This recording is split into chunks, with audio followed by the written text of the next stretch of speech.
Bismillahirrahmanirrahim.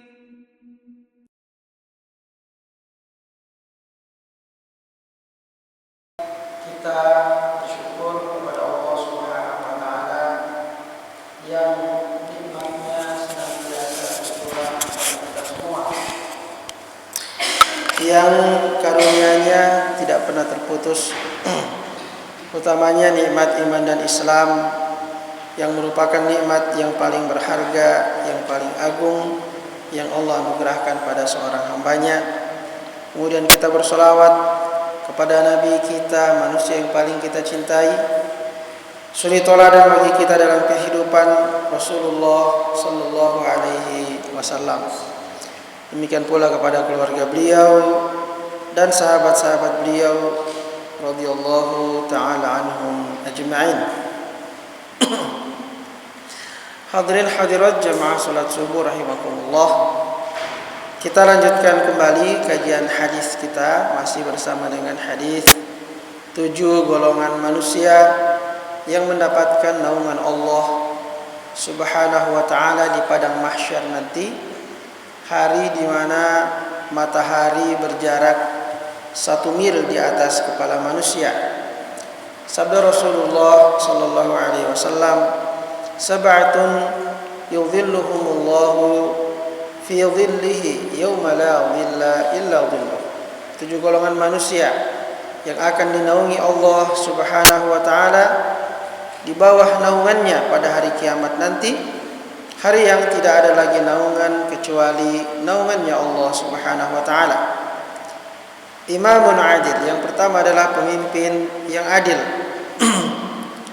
Wa syabun nasya'a fi ibadatillah, yang kedua adalah pemuda yang tumbuh dalam ibadah kepada Allah.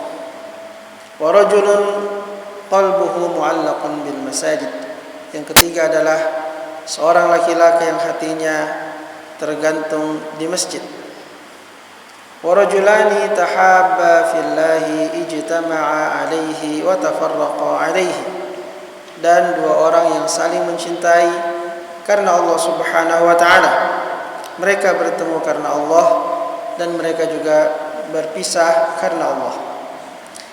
Wa rajulun da'athu imra'atun dhatu mansibin wa jamalin faqala inni akhafullah, dan seorang laki-laki yang diajak oleh seorang perempuan yang cantik dan berkedudukan untuk berbuat zina, dan dia mengatakan, saya takut kepada Allah. Yang keenam, rajulun tasaddaqa fa akhfaha hatta la ta'lama shimaluhu ma tunfiqu yaminuhu. Seorang laki-laki yang bersedekah dan dia menyembunyikan sedekahnya sampai-sampai tangan kirinya, seakan-akan tangan kirinya tidak tahu apa yang disedekahkan oleh tangan kanannya. Wa rajulun dzakarallaha khaliyan fa fadat 'ainahu. Seorang yang berzikir kepada Allah dalam keadaan sendiri, lalu mengalirlah air matanya. Kita sudah sampai pada golongan yang kelima, yaitu rajulun da'athu imra'atun dhatu mansibin wa jamal faqala inni akhafullah. Seorang laki-laki yang diajak oleh seorang perempuan yang cantik dan berkedudukan untuk berbuat zina, tapi dia mengatakan inni akhafullah. Perbuatan zina adalah merupakan sebuah perbuatan dosa besar yang di dalam Al-Quran Allah Subhanahu wa taala berfirman, wala taqrabuz zina innahu kana fahishatan wa sa'a sabila. Dan janganlah kalian mendekati perbuatan zina, sesungguhnya dia adalah perbuatan yang keji, fahisyah, wa sa'a sabila, dan jalan yang sangat buruk. Dalam ayat ini Allah Subhanahu wa taala melarang untuk mendekati zina. Allah tidak mengatakan wala taznu, dan janganlah kalian berzina. Tapi Allah mengatakan wala taqrabuz zina, dan janganlah kalian mendekati perbuatan zina. Maksudnya adalah jangan melakukan perbuatan-perbuatan yang dapat menyebabkan seseorang terjatuh ke dalam perzinahan. Karena perzinahan itu ada mukaddimatnya, ada pendahuluannya, ada hal-hal yang menyebabkan seorang terjatuh dalam perbuatan zina tersebut. Karena itu sebab-sebab inilah yang harus kita hindari. Sebab-sebab yang harus kita hindari. Karena syahwat kepada lawan jenis itu, kalau dia sudah bergerak, kalau dia sudah bangkit, maka itu akan sangat sulit untuk dikendalikan. Sangat sulit untuk dikendalikan. Ya, ahli hikmah mengatakan ketika seorang telah dikuasai oleh syahwatnya, maka akal sehatnya tinggal 25%. Ya, tinggal 25% akal sehatnya. Kalau sudah dikuasai oleh syahwat kepada lawan jenis. Orang biasa kalau sudah berada di gerbang zina itu, dia tahu bahwasanya itu perbuatan yang haram. Dia tahu itu perbuatan yang terlarang. Tapi karena dia sudah berada di gerbang perzinahan, maka dia sudah tidak mampu lagi menguasai dirinya. Dia akan mengabaikan pengetahuannya bahwasanya perbuatan zina itu dilarang oleh Allah Subhanahu wa taala. Dia tahu bahwasanya perbuatan zina itu bisa mendatangkan aib bagi dirinya. Seorang perempuan misalnya, dia tahu kalau perbuatan zina bisa menyebabkan dia hamil di luar nikah. Semuanya dia tahu. Tapi ketika dia sudah berada di gerbang perzinahan, yang mana dia telah dikuasai oleh syahwatnya, dia akan melupakan semua risiko-risiko itu. Karena akal sehatnya tinggal 25%. 75% semuanya adalah syahwat dan hawa nafsu. Karena itu, larangan Allah Subhanahu wa taala mengatakan la taqrabu. Jangan mendekati. Jangan mendekati. Artinya perbuatan-perbuatan yang dapat menjatuhkan ke dalam perzinahan, maka itu harus dihindari. Karena itu dalam Islam banyak sekali aturan-aturan yang sifatnya sebenarnya adalah merupakan pencegahan. Ya, pencegahan dari jatuhnya seseorang ke dalam perbuatan zina. Misalnya Islam melarang seorang laki-laki dan perempuan berduaan tanpa ada mahramnya. Ya, dalam hadis dikatakan jika seorang laki-laki dan perempuan yang bukan mahram berduaan, maka yang ketiganya adalah syaitan. Yang ketiga adalah syaitan. Memang tidak langsung orang begitu berduaan langsung berzina, tidak. Dia akan berproses. Setan juga punya cara-cara untuk menggelincirkan manusia. Dia akan berproses hingga kemudian sampai kepada gerbang perzinahan itu sendiri. Ini merupakan tindakan preventif, ya, dia merupakan tindak pencegahan dari Islam agar orang tidak sampai pada gerbang perzinahan itu. Maka jangan mendatangi gerbangnya. Ya, semua hal-hal yang bisa menyebabkan harus dihindarkan. Dilarang berduaan antara laki-laki dan perempuan. Bahkan Islam memerintahkan kita untuk menjaga pandangan. Ya, kalau mengatakan masa cuma memandang saja, ya begitulah. Allah mengatakan qul lil mu'minina yaghuddu min absarihim wa yahfadhu furujahum. Katakanlah kepada laki-laki yang beriman agar mereka menahan pandangannya dan menjaga kemaluannya. Menahan pandangan dari perkara-perkara yang diharamkan dari perempuan yang bukan mahramnya. Disuruh kita menahan pandangan, disuruh kita, kalau arti aslinya itu yaghuddu, ya, menundukkan pandangan. Menundukkan pandangannya untuk tidak melihat kepada perempuan-perempuan yang bukan mahramnya. Kemudian setelah itu menjaga kemaluannya. Jadi ada kaitan antara menahan pandangan dengan menjaga kemaluan. Qul lil mu'minina yaghuddu min absarihim wa yahfazu furujahum. Katakanlah kepada laki-laki yang beriman agar mereka menahan pandangannya dan menjaga kemaluannya. Pandangan dan perzinahan itu ada hubungannya. Begitu pula kepada perempuan beriman, Allah berfirman, wa qul lil mu'minati yaghuddna min absarihinna wa yahfazna furujahunna. Dan katakanlah kepada perempuan-perempuan yang beriman agar mereka juga menahan pandangannya dan menjaga kemaluannya. Jadi baik laki-laki maupun perempuan diperintahkan untuk menahan pandangan. Jadi menahan pandangan yang merupakan awal, dia merupakan langkah yang pertama. Ulama mengatakan nadratun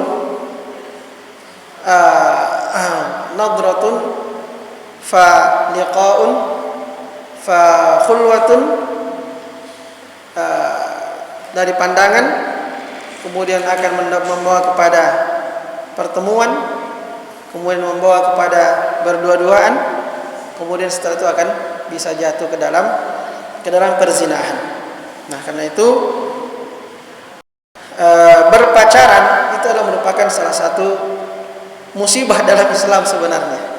Ya, karena umat ini tidak pernah diajarkan berpacaran oleh Rasulullah Sallallahu Alaihi Wasallam. Tapi anak muda sekarang kalau tidak punya pacar dia malu kalau tidak punya pacar. Ya, dia bisa dibully karena belum punya pacar. Dan yang lebih parah lagi kalau sebagian orang tua kalau anak tidak punya pacar dia bilang, kenapa kau belum punya pacar? Ini lebih berbahaya lagi. Ya, ini orang tua menjerumuskan. Ya. Kenapa? Berpacaran itu pasti ada semua yang disebut tadi dalam ayat pasti dilanggar. Ya. Dilarang berpandang-pandangan. Ya. Orang berpacaran pasti berpandangan dengan pandangan nafsu malah. Ya. Bukan cuma sekedar pandangan biasa, pandangan yang sudah bercampur dengan hawa nafsu. Berdua-duaan. Orang berpacaran ya pasti dia suka berdua-duaan, tidak suka rame-rame, tidak pacaran kolosal. Ya. Pacaran ya berdua, meskipun tempat banyak orang berpacaran, tapi masing-masing dia akan menyendiri. Ya, dia akan menyendiri masing-masing, meskipun di tempat itu banyak orang berpacaran, tapi masing-masing setiap pasangan dia akan berusaha mencari tempat-tempat yang tersembunyi. Maka semua pelanggaran-pelanggaran tadi itu dilakukan oleh orang-orang yang berpacaran. Nah, karena itu jangan membiarkan anak-anak kita berpacaran, ya.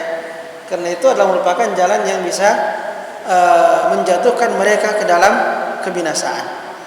Kalau jalan dengan pacarnya, malam-malam lagi dijemput di rumah, kita berdosa sebagai orang tua kalau kita membiarkan itu.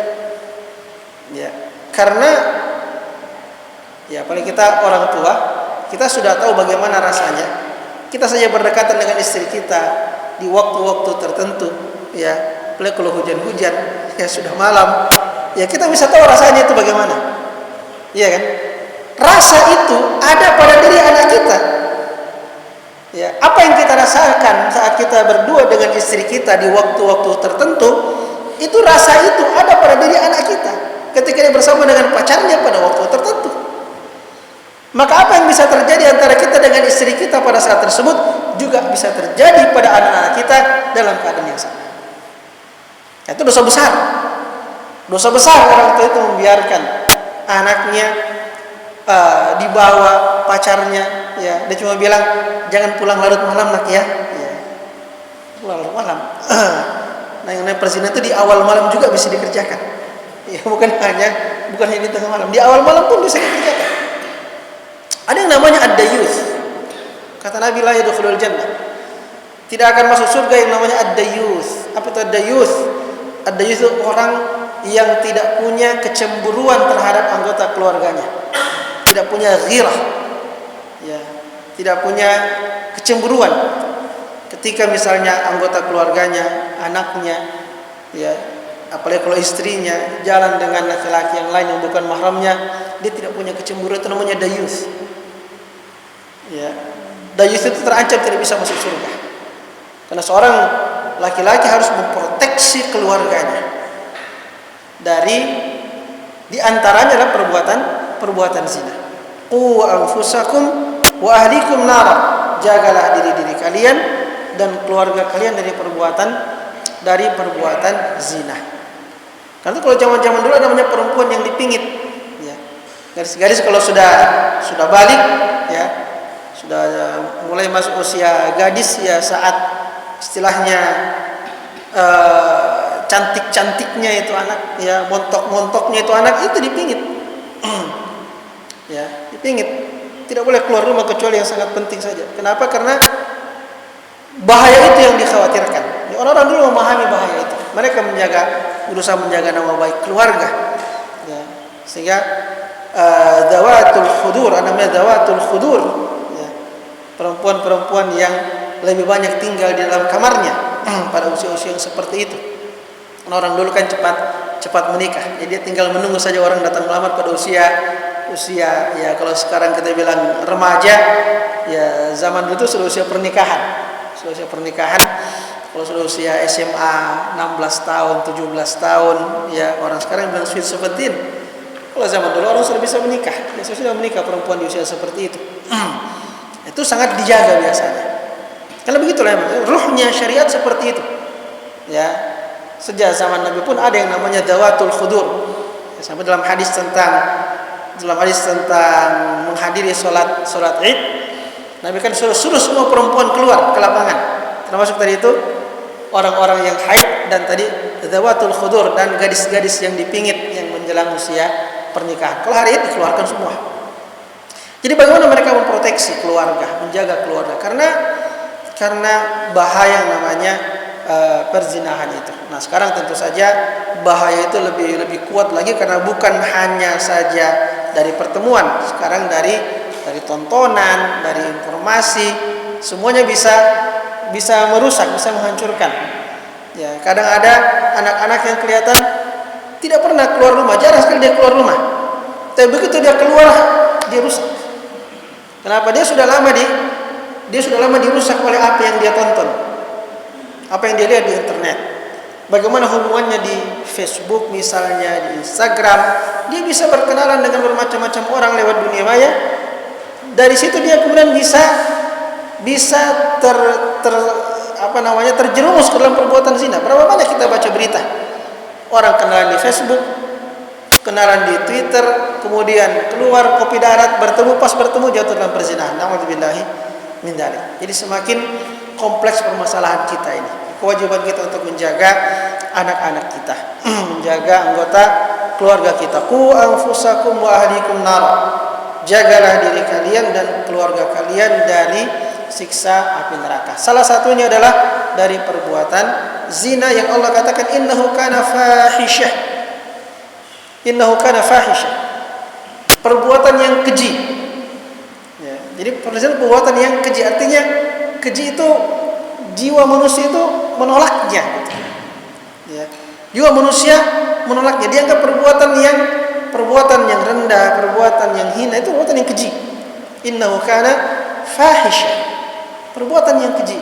Wasa'a sabila, dan jalan yang sangat buruk. Jadi Allah menggambarkan perzinahan itu dengan, Allah mensifatkan zina dengan dua kata ini. Innahu kana fahisyah wasa'a sabila.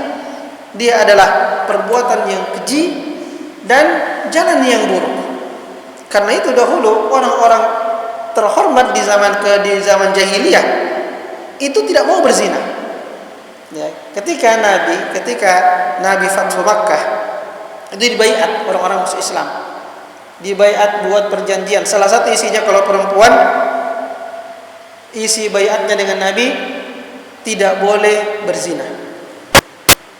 Maka istrinya Abu Sufyan dia tanya, kenapa ini ada isi perjanjian tidak boleh berzina, katanya. Dia bilang, ya Rasulullah, atazni al-hur, apakah ada perempuan merdeka berzina? Di zaman jahiliyah yang berzina cuma budak saja.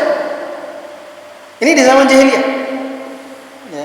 Meskipun mereka juga punya berbagai jenis pernikahan yang sebagian pernikahan itu sebenarnya zina juga sebenarnya. Cuma dalam kultur mereka dianggap pernikahan. Ya, dianggap pernikahan sebenarnya dalam Islam kemudian dianggap zina. Ada beberapa jenis pernikahan jahiliyah, sebagiannya adalah perzinahan dalam pandangan Islam, tapi dalam kultur mereka itu bukan perzinahan. yang betul-betul tidak masuk di situ mereka anggap zina, itu yang dilakukan para budak. Sehingga dia mengatakan, ya Rasulullah, ataznil hur, apakah perempuan merdeka berzina ya Rasul? Dia heran. Dan kenapa harus ada isi klausul baiat dengan Nabi? Mengapa ada klausulnya dilarang berzina?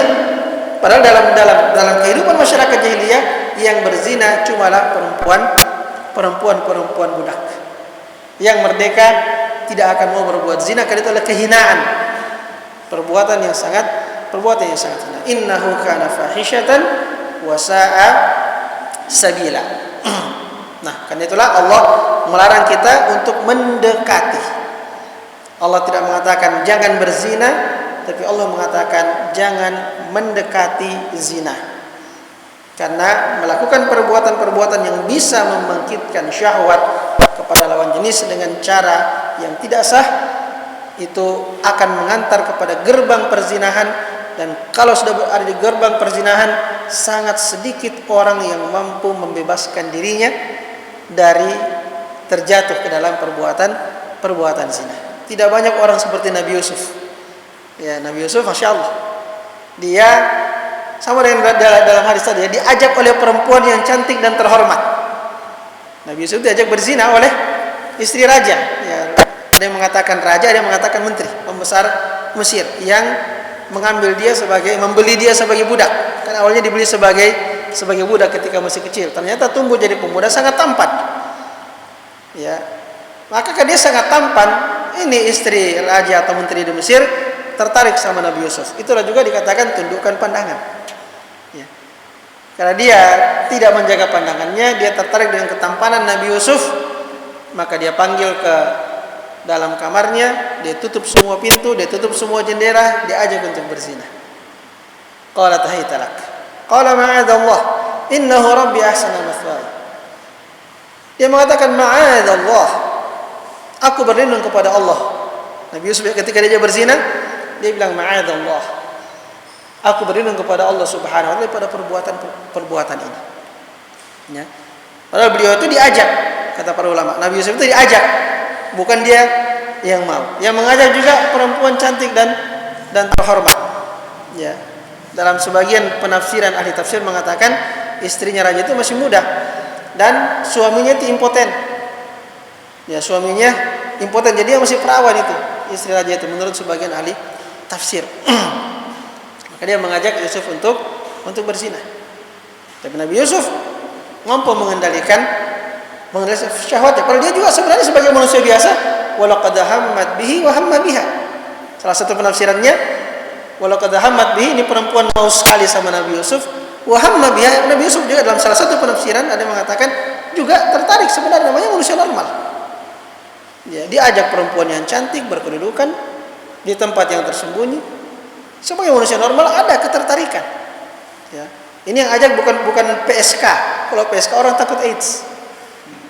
Ini yang ajak istri raja, istri menteri, masih muda dan cantik, perempuan berkedudukan.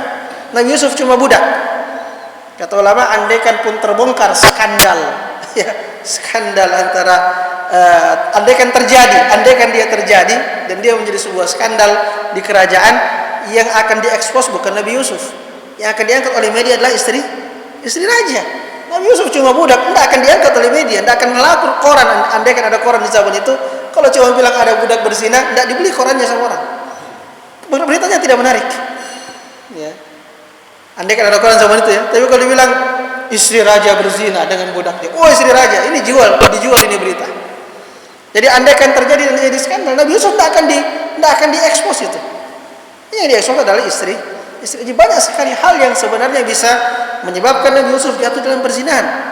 Tapi ternyata beliau mengutamakan takutnya kepada Allah Subhanahu wa taala. Ya, sama dengan ada kisah seorang penjual pedagang keliling yang ada seorang pembeli perempuan mengajak ke rumahnya, dia masuk ke rumahnya. Ternyata perempuan ini mau mengajak dia berzina. Dia kunci rumahnya. Dan kalau kau tidak mau berzina, saya akan berteriak, kau mau perkosa saya. Waduh, bagaimana caranya? Maka si penjual keliling ini anak muda, dia bilang, kalau begitu saya buang air dulu. Ya, biar mudah ini perbuatan. Ya silakan buang air, katanya. Kan dia masih buang air. Dia bilang, coba ini catatan cara yang bisa menyelamatkan dari perzinahan. Dia ambil kotorannya dan dia, ya mohon maaf ya, dia lumurkan di tubuhnya. Ya, agak menjijikkan ini. Tapi itu menurut dia cara yang bisa menyelamatkan dia. Maka dia keluar dari kamar tempat buang air. Dia datangi perempuan itu. Bagaimana sekarang? Wah, dia berteriak, oh ini bau. Ya, mana orang sudah melumurkan kotoran di pakaiannya. Wah, dia buka, dia keluar saja keluar. Ya. Maka anak muda dia keluar dan dia lari sambil membaca ayat, wa amma man khafa maqama rabbih wa nahan nafsa 'anil hawa fa innal jannata hiyal ma'wah. Adapun orang yang takut dengan kebesaran Tuhannya dan dia menahan dirinya dari hawa nafsu, maka surgalah tempat kembalinya. Saking dia senang itu bebas dari godaan perempuan ini. Diceritakan dalam kisah itu, pemuda ini kemudian dikenal sebagai syabul miski. Syabul miski, laki-laki yang berbau misk, berbau kasturi. Karena sejak saat itu sejak saat itu badannya selalu bau kasturi. Ya, bagaimana Allah Subhanahu wa taala ya membalas dia baru di dunia itu. Ya, karena dia rela melumuri tubuhnya dengan kotoran hanya untuk membebaskan dia dari perbuatan zina. Allah ganti dia dengan baunya, badannya sejak itu selalu berbau kasturi. Diceritakan ketika Prancis menjajah Aljazair, ya, itu perempuan-perempuan Aljazair kalau sudah datang tentara Prancis ke kampung-kampung yang biasanya memperkosa gadis-gadis, mereka masuk di kandang-kandang ternak mereka dan mereka berguling di atas kotorannya. Supaya apa? Supaya tidak didekati sama tentara Prancis untuk diperkosa. Bagaimana mereka menjaga diri daripada perbuatan zina? Amma man khafa maqama rabbih wa nahan nafsa 'anil hawa fa innal jannata hiyal ma'wa. Orang yang takut akan kebesaran Tuhannya dan menjaga diri dari memperturutkan hawa nafsu, maka surgalah tempat kembalinya. Nah, rajulun da'at imra'atun dzatu mansibin wa jamalin faqala inni akhafullah. Seorang laki-laki yang diajak oleh seorang perempuan yang cantik dan berkedudukan untuk berzina, dia mengatakan inni akhafullah. Jadi dasarnya adalah akhafullah, rasa takut kepada Allah Subhanahu wa taala. Kalau kita baca hadisnya ini tadi, ini orang yang sudah seperti kisah Nabi Yusuf. Dia sudah berada dalam keadaan yang sangat memungkinkan untuk jatuh ke dalam perzinahan. Tapi dia mengatakan inni akhafullah. Rasa takut kepada Allah itulah yang bisa menyelamatkan kita. Karena itu, selain kita berusaha menghindari sebab-sebab yang bisa menjatuhkan ke dalam perzinahan, kita juga wajib untuk selalu meningkatkan rasa takut kita kepada Allah Subhanahu wa taala. Sebab mungkin saja kita akan berada dalam satu keadaan di mana kita dijebak, ya, tidak sedikit orang dijebak dengan perempuan. Terjebak. Ya. Ketika dia tidak punya rasa takut kepada Allah, dia tidak mendekati zina, tapi dia dijebak sehingga berada dalam keadaan di mana dia bisa saja kemudian jatuh ke dalam perzinahan. Maka di situ yang bisa menyelamatkan adalah Allah Subhanahu wa taala yang menanamkan rasa takut ke dalam hati kita kepadanya. Ya. Kalau rasa takutnya tidak ada, satu ketika dia terjebak dalam suatu keadaan, maka dia bisa saja jatuh dalam perbuatan tersebut. Ada seorang perempuan di zaman Umar, mungkin sebagai penutup, suaminya pergi berjihad sudah 6 bulan. Umar seperti biasa, dia selalu keliling di kota Madinah melihat keadaan di waktu malam. Adakah orang yang butuh bantuan? Karena pernah dapat perempuan yang tidak punya makanan, anaknya nangis-nangis, dia hanya masak batu untuk membujuk anaknya. Dia tahu, dapat, dibawakan gandum. Dia dapat orang miskin mau melahirkan, ya, tengah malam, ya, tidak ada yang bisa bantu. Dia panggil istrinya ke sini melahirkan. Jadi dia suka inspeksi tengah malam, tuh lihat orang-orang yang kesulitan. Satu malam dia lewat di sebuah rumah, ada orang sedang bersenandung dari dalam rumah, perempuan bersenandung. Dalam bahasa Arab dia mengatakan, tatawala hadzal lail waswadda janibu wa arraqani alla khalila ula'ibu. Fa wallahi laulallahi anni uraqibu la hurrikat min hadzal sariri jawanib. Itu isi syairnya, senandungnya. Dia mengatakan, begitu panjang malam ini dan begitu gelapnya. Malam sudah panjang, malam sudah larut dan sudah gelap. Tatawala hadzal lail waswadda janibu wa arraqani alla khalila ula'ibu. Tapi saya tidak bisa tidur. Biasanya malam kalau sudah tengah malam, sudah gelap, orang sudah tidur. Tapi perempuan memang saya tidak bisa tidur. Kenapa? Allah khalila ulaibuh. Tidak ada kekasih yang saya ingin bermain dengannya. Maksudnya dia rindu sama suaminya melakukan apa yang biasa dilakukan pasangan suami istri. Wa arraqani Allah khalila ulaibuh. Saya tidak bisa tidur karena saya rindu kepada suami yang saya ingin bermain dengannya. Fa wallahi laulallahi anni uraqibuh. Demi Allah, sekiranya bukan karena Allah yang saya perhatikan haknya, yang saya takut kepadanya, la hurrika min hadas sariri jawanibuh, pasti sudah akan bergoyang seluruh sisi ranjang saya ini. Artinya apa? Dia sudah berpikir untuk berbuat zina. Ya, dari kata-katanya sudah berpikir untuk berbuat zina.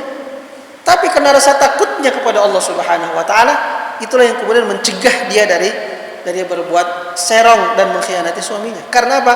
Takutnya kepada Allah Subhanahu wa taala. Ya. Maka rasa takut kepada Allah inilah yang tadi dibaca di pemuda kasturi tadi yang lari dari rumah perempuan yang mengajar berzina, dia berteriak baca wa amma man khafa maqama rabbih. Orang yang takut dengan kebesaran Tuhannya. Al-khauf min Allah. Rasa takut kepada Allah Subhanahu wa taala ini yang bisa menyelamatkan kita dari berbagai macam kemungkaran, perzinahan kah, apakah berbagai macam godaan-godaan dunia. Kalau kita punya rasa takut kepada Allah, meskipun kita berada di tempat yang sangat tersembunyi, yang tidak ada yang melihat, tidak ada yang mengetahui kita, tapi kita punya rasa takut kepada Allah Subhanahu wa taala, maka itu dengan izin Allah akan menjaga kita dari perbuatan-perbuatan yang melanggar aturan Allah Subhanahu wa taala. Saya kira ini yang dapat kita sampaikan pada subuh hari ini, semoga bermanfaat. Kalau ada yang ingin menambahkan sesuatu juga bisa memberikan faidah-faidah, silakan. Ya. Atau ada yang ingin berdiskusi, tafadhol, silakan.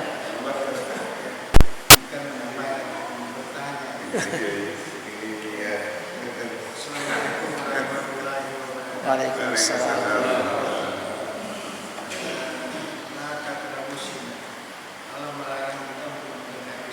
Ya. Tetapi kalau kita kaitkan dengan kondisi sekarang, anak-anak sekarang itu sudah mengartikan bahwa Allah melarang kita berbuat zina, bukan lagi mendekati zina. Sehingga apa yang terjadi sekarang, mendekati zina itu sudah dianggap Biasa. Katanya yang penting kita tidak lakukan zina, karena mendekati zina sulit kita menghindari karena kondisi sekarang yang sudah berubah, sudah terjadi pergeseran wilayah. Nah, bagaimana mengatasi ini? Itu yang pertama. Kemudian yang kedua, ada 7 dorongan tadi berkaitan dengan perilaku mereka, atau sikap mereka, karakter mereka itu akan mendapatkan naungan di akhirat. Artinya manfaat akhiratnya itu sudah jelas sesuai dengan dalil-dalil yang disampaikan tadi. Tapi bagaimana dengan dampak kehidupan di dunia? Bagaimana pengaruhnya terhadap dunia? Kalau akhirat kan sudah dijelaskan. Sekarang dengan dunia itu mungkin terus. Ya, baik. Yang pertama, ya perkataan anak-anak muda yang mengatakan yang penting kita tidak berzina. Jangan mendekati zina, yang penting tidak apa-apa mendekati, yang penting tidak berzina. Ya. Nah, ini pertama kenyataan membantah perkataan itu. Ya, kenyataan membantah perkataan itu. Ternyata banyak anak muda yang ya gayanya saja bilang yang penting tidak berzina. Ya, tapi ternyata jatuh ke dalam naudzubillah. Ya, ternyata tidak bisa menahan diri. Nah, biar bagaimana? Yang tadi yang namanya syahwat kalau sudah menguasai kita, akal sehat kita tinggal 25%. Ya, selebihnya adalah syahwat dan hawa nafsu. Jadi perkataan-perkataan seperti perlu kita luruskan anak-anak muda kita ini bahwa tidak betul seperti itu. Ya, jangan mengatakan tidak apa-apa mendekati, yang penting jangan melakukan. Karena kalau sudah mendekati, Anda sudah tidak akan mampu untuk mengendalikan diri Anda. Ya, karena sudah sangat sulit untuk dikendalikan. Adapun tentang kondisi ya yang memang berbeda dengan kondisi di masa lalu, yang mana pintu-pintu untuk bisa mendekati zina itu semakin banyak. Yang tadi kita katakan kita tidak keluar rumah saja sudah banyak pintu untuk mendekati zina. Ini tidak keluar masih dalam rumah saja sudah banyak pintunya. Ya, dari apa yang kita tonton, apa yang kita lihat di layar kaca itu. Maka tentu kita tidak bisa kemudian menyerah, ya. Kita mengatakan ya sudahlah, karena keadaan sudah seperti kita pasrah saja. Yang penting jangan berzina. Tetap kita mengamalkan ayat ini, la taqrabu az-zina. Artinya semua sarana-sarana yang memungkinkan untuk menjatuhkan ke dalam perzinahan atau menjadi pintu untuk mendekati zina harus kita minimalisir sedapat mungkin. Ya, sedapat mungkin kita minimalisir. Karena itu misalnya meminimalisir dari sisi pergaulan misalnya. Kita sudah perlu membiasakan anak-anak kita sejak kecil untuk tidak mudah bergaul dengan lawan jenis misalnya. Kita tanamkan dalam diri mereka, ya. Makanya Nabi kan mengajarkan kita. Ini kalau kita lihat bagaimana pendidikan Islam tentang pergaulan lawan jenis. Muru auladakum bis salati wa hum abna'u sab'in wadribuhum 'alaiha wa hum abna'u 'ashrin wa farriqu bainahum fil madaji. Perintahkan anakmu salat pada usia 7 tahun. Pukullah mereka kalau tidak mau sholat pada usia 10 tahun dan pisahkanlah tempat tidur mereka. Ini. Jadi anak laki-laki sama anak perempuan dipisahkan tempat tidurnya. Ya, jadi masih kecil ini Islam sudah ini bersaudara ini. Ya, itu sudah harus pisah kamarnya. Ya, pisah tempat tidurnya, dipisahkan kamarnya. Kalau sudah mulai besar, ya sudah mulai ada kecenderungan kepada syahwat. Ini umur 10 tahun. Sudah kata Nabi wa farriqu bainahum fil madaji. Pisahkan tempat tidurnya, kamarnya ketika sudah berumur 10 tahun. Padahal ini orang bersaudara. Apalagi yang tidak saudara. Artinya sejak kecil sudah mulai diarahkan. Kita mengarahkan untuk bagaimana kemudian anak-anak itu menjaga pergaulan. Ya. Nasihat dari orang tua harus selalu sejak kecil dia nasihatkan tentang masalah pergaulan ini. Agar mereka ada proteksi dari dalam, terbangun kesadaran dari dalam, karena sejak sesuatu yang ditanamkan sejak kecil, ya kata ulama dia seperti orang yang memahat di atas batu.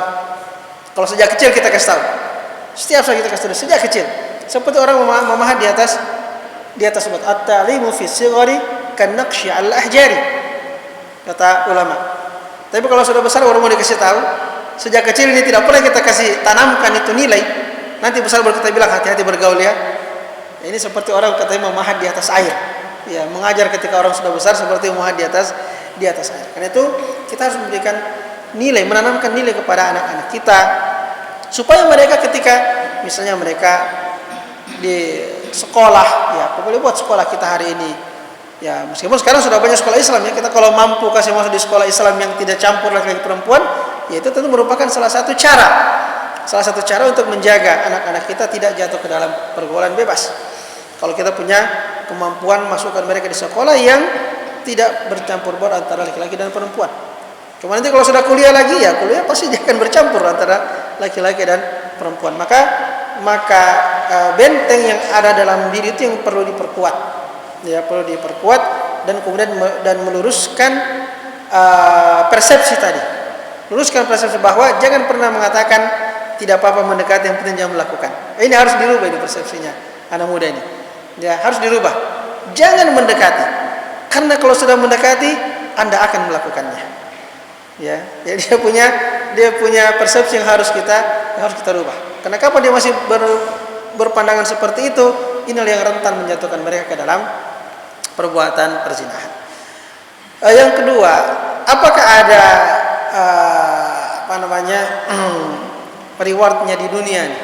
Apakah ada bagiannya di dunia bagi orang-orang yang menjalankan ketaatan misalnya seperti 7 golongan manusia tadi? Jelas ada. Ya, semua perbuatan baik itu, semua ketaatan kepada Allah Subhanahu wa taala itu pasti ada pengaruhnya di dunia. Meskipun tidak disebutkan satu persatu. Ya, tidak disebutkan kalau orang melaksanakan ini maka akan dapat ini di dunia misalnya. Itu tidak disebut secara satu persatu, tapi secara umum semua ketaatan yang kita berikan kepada Allah Subhanahu wa taala di dunia, kita akan mendapatkan istilahnya para ulama ajilu busyra al-mu'min. Ada kabar gembira yang dipercepat di dunia ini. Ya, ada bagian-bagian yang dipercepat. Contoh misalnya wa may yattaqillaha yaj'al lahu makhraja wa yarzuqhu min haitsu la yahtasib. Siapa yang takut kepada Allah. Ini takwa itu kan dari kata ittaqa, mencari perlindungan, takut. Ya. Siapa yang takwa dan takut pada Allah, yaj'al lahu makhraja, akan diberikan baginya jalan keluar dari permasalahan dunia dihadapi. Ini kan balasan di dunia. Wa yarzuqhu min haitsu la yahtasib, dan Allah akan memberikan dia rezeki dari arah yang dia tidak sangka-sangka. Ini semua merupakan balasan-balasan dunia yang Allah berikan kepada orang-orang yang takut kepada Allah Subhanahu wa taala. Ya, jadi yang namanya balasan dunia itu ada Allah berikan, ya. Falanuhyiyannahu hayatan thayyibah. Dikatakan orang yang bertakwa itu orang yang beriman dan taat pada Allah, lanuhyiyannahu hayatan thayyibah, akan kami hidupkan dia di dunia dalam kehidupan yang baik. Ya. Sementara kalau orang-orang yang ingkar kepada Allah akan diberikan apa? Ma'isyatan dhanka, kehidupan yang sempit dalam kehidupan dunianya. Jadi semua kebaikan yang kita kerjakan, termasuk 7 golongan manusia tadi yang memberikan perbuatan-perbuatan yang sangat utama dalam kehidupannya, pasti akan mendapatkan juga balasan-balasannya di dunia. Dan itu hanya sedikit sekali dibandingkan dengan apa yang Allah sediakan di akhirat bagi mereka yang menjalankan ketaatan kepada Allah Subhanahu wa taala. Masih ada satu aja. Membiarkan anak kuliah keluar negeri, ke negara-negara Eropa atau apa, atau misalnya ke daerah-daerah kayak kita tahu bahwa ada satu daerah misalnya itu betul-betul informasi kita dapatkan pada orang-orang itu adalah salah satu yang membiarkan anak untuk itu ya. Dia mendekati itu karena ya kuliah di Kendari atau kuliah ke Jogja atau kuliah ke mana itu, apalagi misalnya anak perempuan itu gimana? Ya, betul sekali. Di antara hal yang perlu kita perhatikan, misalnya tidak apalagi kalau anak perempuan, ya, perempuan kan lebih bagus kalau dia lebih membutuhkan penjagaan yang lebih ketat. Maka pertama sekali hukum, ya, kita bicara tentang hukum. Bolehkah seorang muslim belajar misalnya di negeri-negeri kafir, katakanlah begitu. Allah mengatakan hukum asalnya seorang muslim tidak boleh tinggal di negeri kafir. Itu hukum asalnya, tidak boleh tinggal di negeri kafir. Kecuali jika dia pergi ke sana untuk misalnya berdakwah, menyebarkan Islam, atau ada ilmu yang tidak didapatkan kecuali di tempat mereka. Ya, memperdalam ilmu yang sulit dapatkan di tempat kita. Ahli-ahlinya ada tempat mereka, kita terpaksa belajar kepada mereka. Jadi untuk kemaslahatan kaum muslimin. Jadi hukum asalnya sebenarnya orang Islam tidak boleh tinggal di negeri kafir, itu hukum asalnya. Nah, kecuali tadi kalau ada maslahat, ya, maslahat dakwah, kebutuhan akan ilmu, memperdalam ilmu yang dibutuhkan oleh kaum muslimin, ya, maka kita bisa mengambil ilmu dari mereka. Nah, itu hukum asalnya. Nah, kalau kemudian anak kita sekolah di tempat yang kita khawatirkan dia bisa terpengaruh dari sisi pergaulannya, ya makanya kita seharusnya menghindarkan itu. Ya. Apalagi kalau kita merasa bahwasanya anak kita ini kayaknya dia punya proteksi dari dalam itu kurang. Ya, dia punya kekuatan iman masih kurang. Dia punya kemampuan untuk mengendalikan hawa nafsu masih kurang.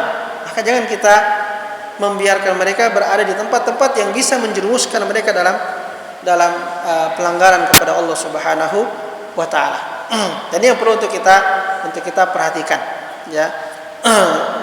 Kalau di negeri-negeri muslim tentu saya kira insyaallah pada umumnya lebih bisa terjaga. Kalau kita di dalam negeri kita sendiri kan di kaum muslimin di Indonesia ini, dimanapun yang mayoritas kaum muslimin insyaallah bisa lebih terjaga dibanding kalau mereka berada di negeri-negeri yang barat misalnya, yang memang kehidupannya sangat bebas sekali, ya. Nah, kita perlu tadi perhatikan jangan membiarkan anak kita berada di tempat-tempat yang bisa membahayakan imannya, ya. Apalagi kalau memang dia punya pertahanan dari dalam tidak terlalu kuat.